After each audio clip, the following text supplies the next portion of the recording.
अस्सलाम वालेकुम। बोल न्यूज़ की खुसूसी बजट ट्रांसमिशन में आपको कहेंगे खुशामदीद। मैं हूं आपके साथ अरबाब जहांगीर और मैं हूं महरुख शहरियार। नाजरीन, बजट आया, आम आवाम के लिए क्या लाया? सबसे ज़्यादा जो इंपॉर्टेंट सवाल है इस वक्त यही है।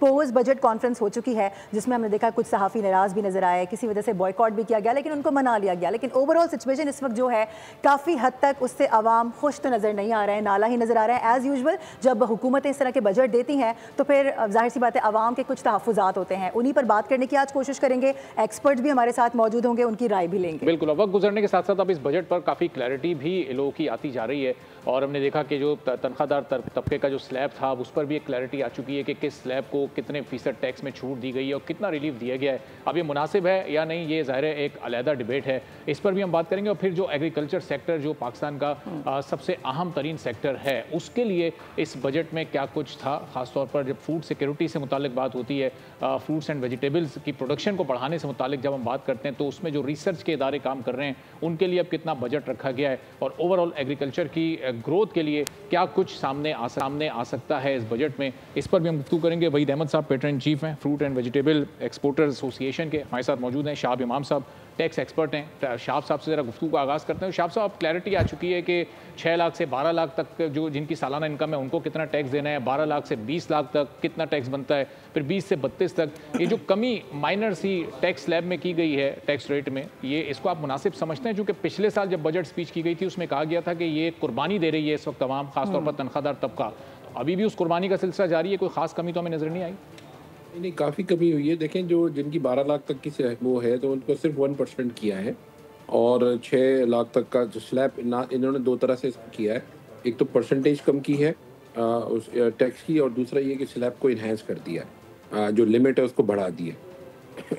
तो ये बहुत ज़्यादा जो है वो वेलकमिंग स्टेप है गवर्नमेंट का। सारी चीज़ें क्रिटिसाइज़ नहीं करनी होती, जो पॉजिटिव चीज़ें हैं वो आप उसको देखें और उसके साथ फिर आप ये देखिए कि इन्होंने प्रॉपर्टी में अगर 250 गज का कोई घर ले रहा है तो उसके लिए इंसेंटिव दिया है उसको।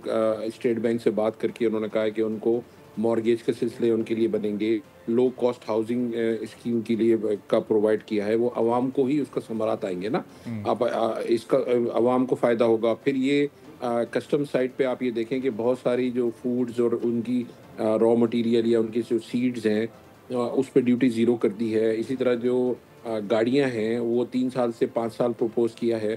तो जो सेकेंड हैंड गाड़ियाँ 5 साल की आएँगी तो वो भी आवाम में एक तो ऑप्शंस आएँगी, उनके पास गाड़ियों की अवेलेबल होगी। दूसरा ऑप्शन ये होगा कि गाड़ियों की कीमतें कम होंगी और काफ़ी चीज़ें बेहतर होंगी। तो ये बजट जो है काफ़ी बैलेंस्ड बजट है। अच्छा। और इसमें गवर्नमेंट के पास जितना रूम होता है उसमें इन्होंने अकोमोडेट किया है। लेकिन तो शाह साहब, ये आपको तनख्वाहदार तबका जब पेट्रोल डलवाने जाएगा तो ये पीडीएल और फिर कार्बन लेवी की मद में पेट्रोल महंगा होगा, उसका इम्पैक्ट हर चीज़ पर आएगा, हर चीज़ महंगी होगी। ये तनख्वाहदार तबका जब सोलर पैनल लगवाने जाएगा 18% ज़्यादा इसको वहाँ पर पे करना पड़ेगा, तो ये डायरेक्टली बोझ भी डाल दिया गया, एक हाथ से रिलीफ दिया दूसरे हाथ से ले लिया। देखिए, सोलर में तो 18% उसको ऐड किया है।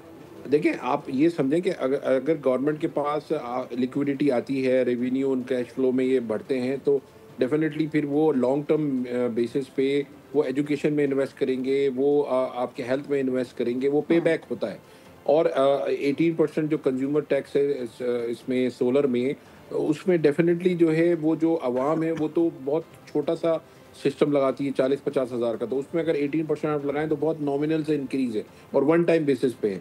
हाँ, आप ये देखें कि 18% का जो इम्पैक्ट आएगा वो उन लोगों पर आएगा जो बड़े घरों में लग रहे हैं, उन लोगों पर आएगा जिनकी बिजली की कंजम्पशन ज़्यादा है, और उन फैक्ट्रियों पर आएगा जो सोलर की तरफ स्विच ओवर कर रहे हैं। तो जो अफोर्डेबल है, जो अफोर्ड कर सकते हैं, they should come forward and help the government and help the system. आप देखें, अब हमें एक कलेक्टिवली इस काम को करना होगा, एज ए नेशनल ड्यूटी इसको निभाना पड़ेगा, तब जाके चीज़ें होंगी। हर शख्स ने अपने लेवल पे कंट्रीब्यूट करना है, किसी ने कम करना है, किसी ने ज़्यादा करना है। तो ये इकोनॉमिक एक्टिविटी तभी बढ़ेगी जब हम होलिस्टिकली चीज़ों को लें और हम एक दूसरे को हेल्प आउट करें, ना कि ब्लेम गेम करें कि ये कम हो गया, ये ज़्यादा हो गया। इकोनॉमिक एक्टिविटी डेफिनेटली बढ़ेगी। जैसे अगर 250 गज के ऊपर घर है या फ्लैट है, FAT देखें इन्होंने ख़त्म कर दी इस पे, रियल इस्टेट पे जो फर्स्ट टाइम बायर था उस पर इन्होंने फेडरल एक्साइज ड्यूटी इम्पोज की थी, वो ख़त्म कर दी। तो ये सारी चीज़ें, इसका लॉन्ग टर्म इम्पैक्ट आएगा। लो कॉस्ट हाउसिंग की अगर सेक्टर चलेगा तो उसमें एम्प्लॉयमेंट जनरेशन होगी, उसमें जो चीज़ें बनती हैं पाकिस्तान में लोकल उनकी इन्हांसमेंट होगी।